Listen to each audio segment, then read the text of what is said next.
Kababayan, mga kabarangay, isang mapagpalang araw na naman pong muli sa atin lahat. Mga kababayan, kumusta po kayo? Sana po ay nasa mabuti tayong kalagayan lahat. Mga kababayan, ang Team Daddy Frankie po ay nandito sa Barangay de la Cruz, Bamban, Tarlac.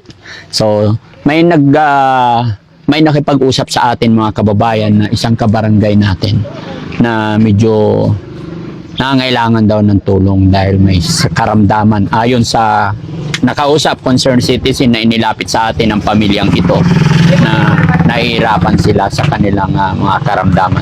Although hindi ko pa alam kung ano nga ba talaga ang kwento ng kanilang buhay. So mga kababayan, samahan niyo po ako para kumustahin natin at kung ano ang pwedeng itulong ng Team Daddy Frankie. No? So sa araw na ito mga kababayan, kasama pa rin natin ang team at syempre si Kuya Bal. Lagi natin kasama yan. So mga kababayan, diretso tayo sa video. Yan. Tao po! Hello, Nay. Magandang hapon po, Nay. Nay, dito po ba nakatira si Nognog? Opo, ano po kailangan natin? Kayo po, asawa nyo daw po? Ay, asawa nyo si Nognog? Opo. Magandang hapon po. Ako po si Daddy Frankie, Nay. Pwede ba kami tumuloy? Tuloy po kayo. Okay. Kumusta po kayo, Nay? Okay lang po. Nay, ako po si Daddy Frankie. Kumusta buhay-buhay dito? Medyo mahirap po, medyo alanganin din po. Alanganin? Ba't mo nasabi alanganin? Ano, parehas po ang walang trabaho. Bakit? Sa totoo po, naghihirap po talaga kami. Tanding lang po yun, naitutulong ng mga kapatid ko. Pinagkakasya ko po yun.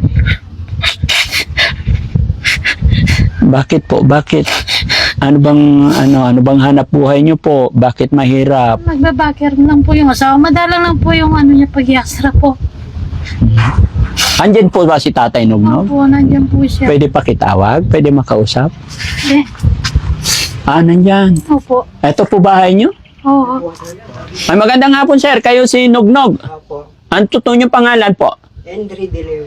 Henry De Leon. Henry De Leon. Pwede ba tayong maupo, makipag-usap, makipagkwentuhan lang si Daddy Frankie? Opo. Pwede po. Sige po. Upo tayo. Sige po. Saan pwede umupo? Upo kayo. Saka yung puwan na. Sige, okay lang. Hindi ka, baka naarawan ka dyan. Urong ka na para hindi mo naarawan si tatay. Ayan. Mag-asawa po kayo. Opo. Nay, okay lang. Idikit ko tong mic sa'yo. Ayan.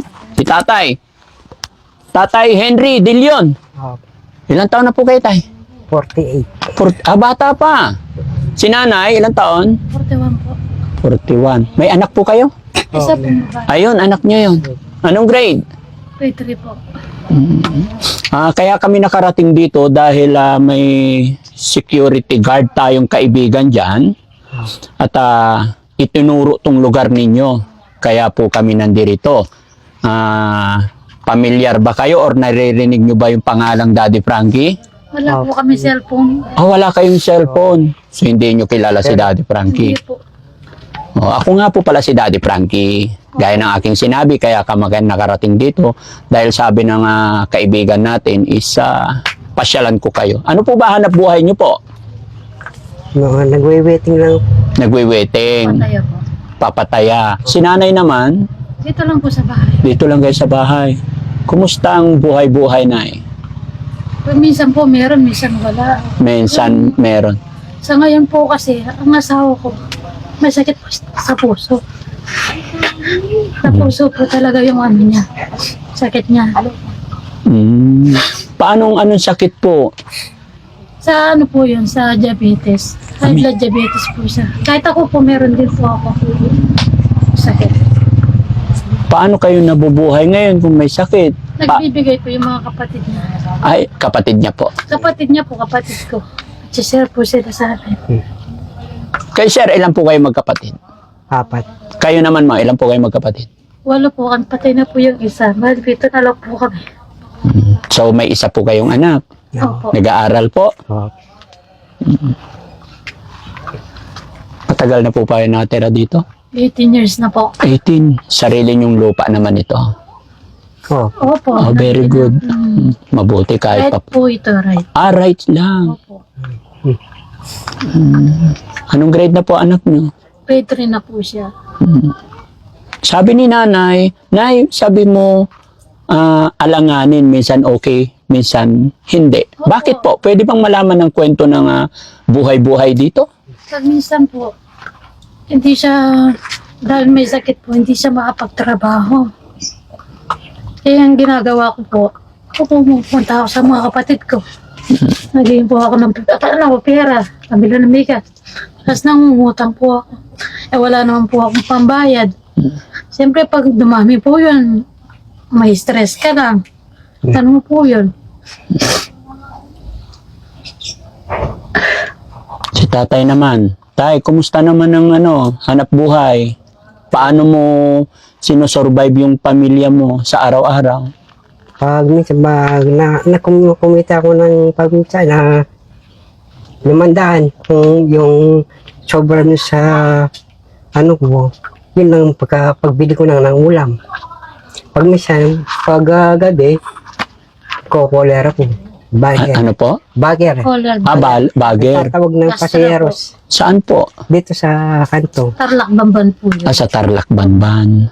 Kaya, Eh, alas astral po 7. siya doon. Alas 7 ng gabi hanggang hindi ko kumita, hindi ako uwi. Hanggat alas 7 ng gabi ang start Oo.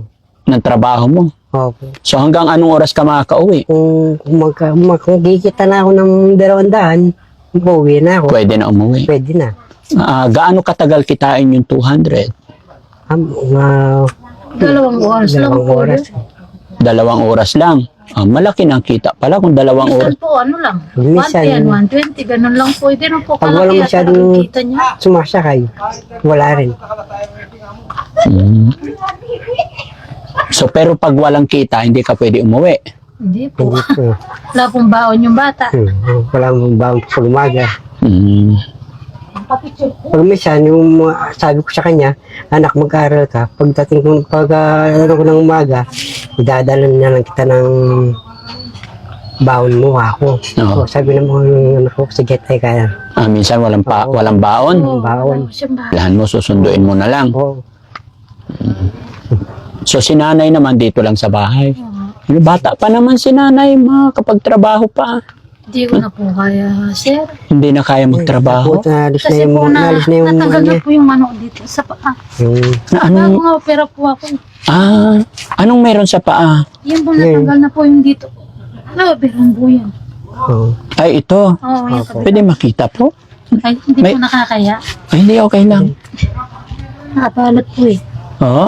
Nakabalot. Ayan po. Ayan. Oo, yan po. Yan. Nabubulok sa ilalim. Opo. Pero naoperahan naman na. Opo, na-operahan. So dito ka lang sa bahay, nay. Ay, gusto ko po. Hindi pwede. Sa muna, hihilo din ako eh.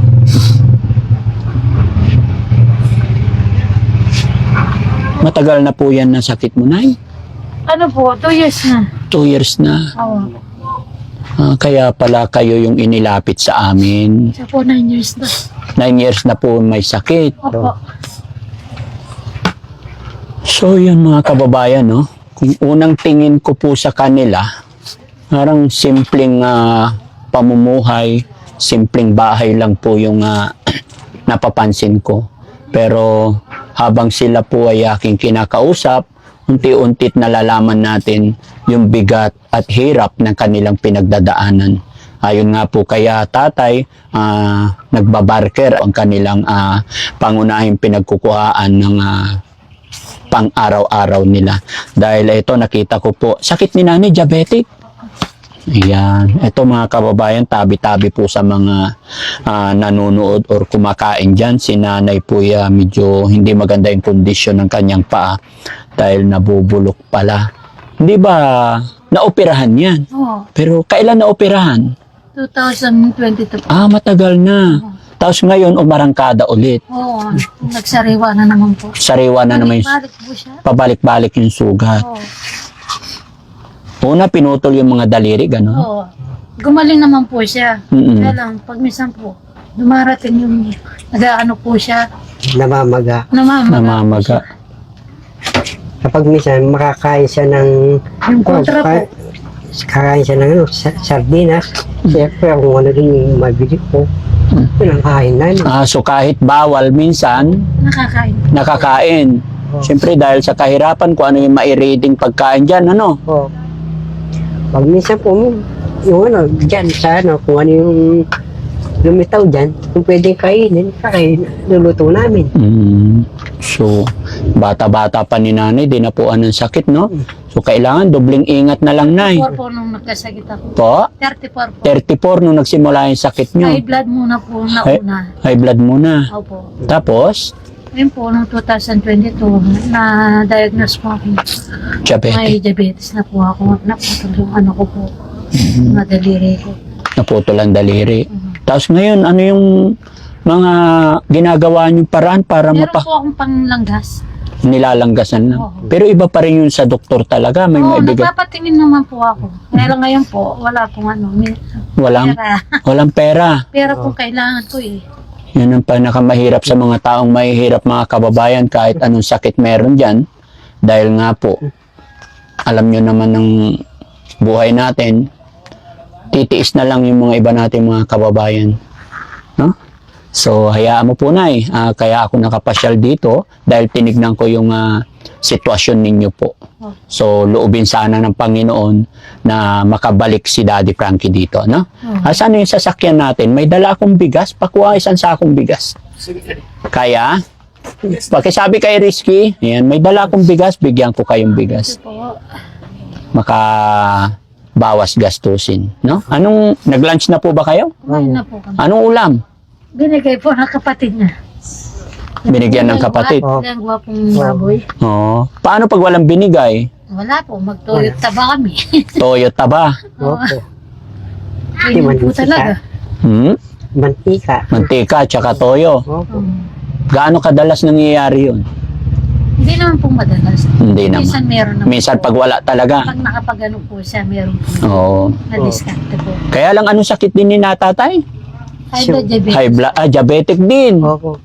Ingatan mo na yung katawan mo rin, tay, kasi pag nagkasakit ka rin, problema. Ilang taon na po ba yung anak nyo? 9 na po siya. 9. Pray lang tayo kay God, no? Opo. Talagang yung hirap ng buhay dito sa mundong ibabaw, dadanasin talaga natin yan. Pero may kasabihan nga, hindi ibibigay ni God ang mga pagsubok na to kung hindi natin kayang lagpasan. Opo. Naniniwala naman po ako dun eh. Naniniwala ka ba kay God? Yes po. Bakit? Siyempre po siya po yung makapangyarihan natin, Diyos. Very good. Siya lang po masasandala po bawat araw. Kaya nananalangin po ako. Sana darating ang panahon. Mabigay niya po yung gusto ko. Ganun lang po. Simple yung gusto ko yun. Lalo na po pag may bagyo rito. Hindi ko alam saan nakapupunta po. Kasi yung bahay namin ganito. Yun lang po. Gusto ko yung kahit kubong ano lang. Yung mapasimento kung maliit po yung bahay ko. Yun po yung gusto ko. Pagka may bagyo, umaalis din kami rin. po kami dito. Pag may bagyo, bumabaha ba dito? Bumaba. Oo. Pag minsan kung inabutan ka ng gabi, minsan inabutan kami ng isang gabi. Malakas ang bagyo hanggang Hindi na po umaga. kami nakaalis. Hindi na kami maalis. Naalis na lahat yung bubong namin. Mga kapitbahay naman na dito, okay naman na lahat ang bahay. Pansin ko, sa inyo lang yung hindi Oo. nabago. Oh, wala pa rin. pong Wala pa pampagawa. rin. Walang pampagawa. Oo. Wala pong ilaw. Wala rin kayong ilaw. Wala pa. Taga na namin po dito. Wala kaming ilaw. Walang ilaw. Anong ilaw ninyo? Solar? Solar po. Oo. Nata-charge namin din po sa kapatid. Okay. Basta ano lang, laban lang tayo, no? Oo. Huwag tayo mawala ng pag-asa. At gaya ng aking sinabi, sana loobin ng Panginoon na makabalik kami dito. Ayan. Thank you, Kuya Bal. Pakilagay dito. Sup!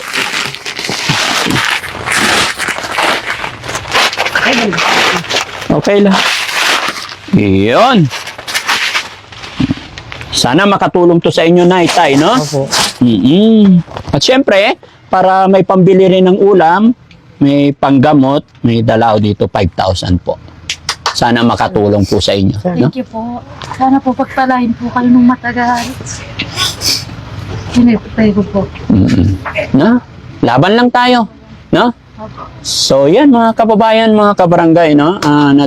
Nakapasyal tayo dito sa ating kababayan dito sa Banban Tarlac, no? Shoutout po sa lahat ng mga kababayan, subscribers, followers natin dito sa Banban Tarlac, no?